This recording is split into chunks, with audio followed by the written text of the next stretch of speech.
She clutched the handle of her suitcase like it was the only thing tethering her to the world. We stood at gate C-22, just past security. The boarding zone buzzed with chatter and coffee cups.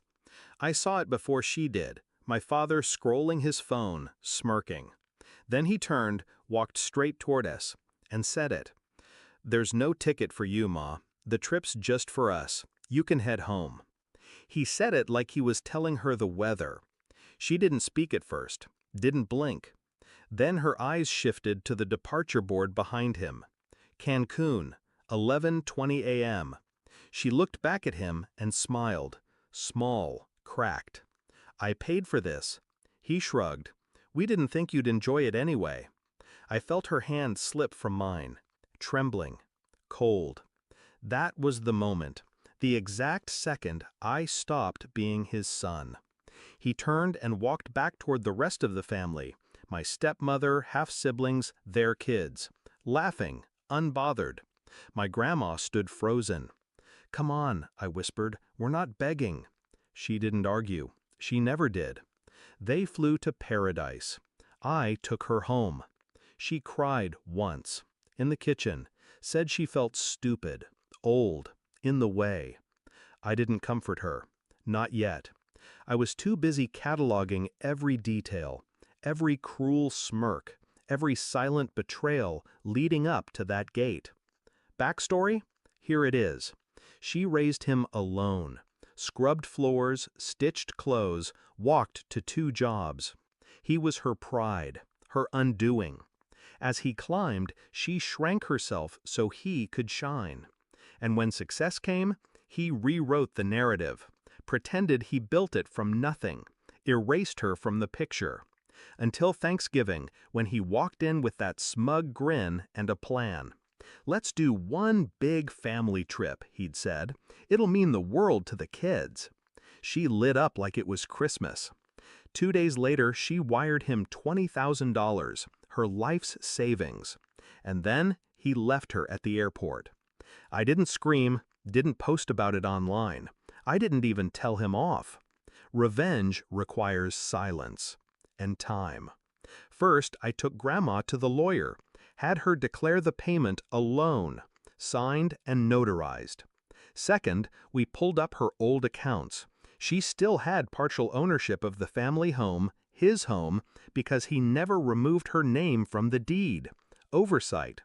Third, I reached out to someone I hadn't spoken to in years. My mom's brother, Uncle Vincent, ex-private investigator, quiet, connected, dangerous in the way polite men sometimes are. When he opened the door and saw us, he didn't ask why we came, just said, "About time." For 3 weeks we worked in silence, filed claims, served notices, moved money, all above board, all legal. By the time the family returned from their trip, sunburned and giddy, they were met with a surprise. Not at customs, not in the cab, but at the driveway, where I stood with Grandma and Uncle Vincent. He froze. I saw it, that twitch in his jaw, that subtle scan of the scene. My siblings fell quiet. Even the kids stopped talking. "Who's this?" he asked, pointing at Vincent. Grandma stepped forward, voice clear. "This is my attorney." He scoffed. "You brought a lawyer to my house?" "No," I said, stepping in. "She brought her lawyer to her house." His smile faltered. Then Grandma handed him the envelope. Inside, foreclosure documents, a repayment demand, and a notice of intent to seize property if the debt wasn't cleared in 30 days. Total, $20,000, plus interest, plus legal fees. "Oh, and one more thing," I added. "You'll find a quitclaim deed. Signed it for her this morning. She's reclaiming her share of the property." His voice was a whisper. "You can't do this."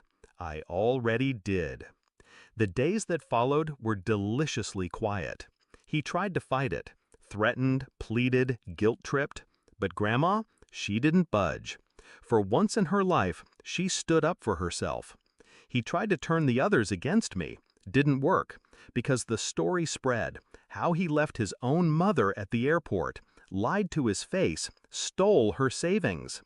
The shame stuck, worse than the debt. In the end, he sold the house. Not by choice. Moved to a rental.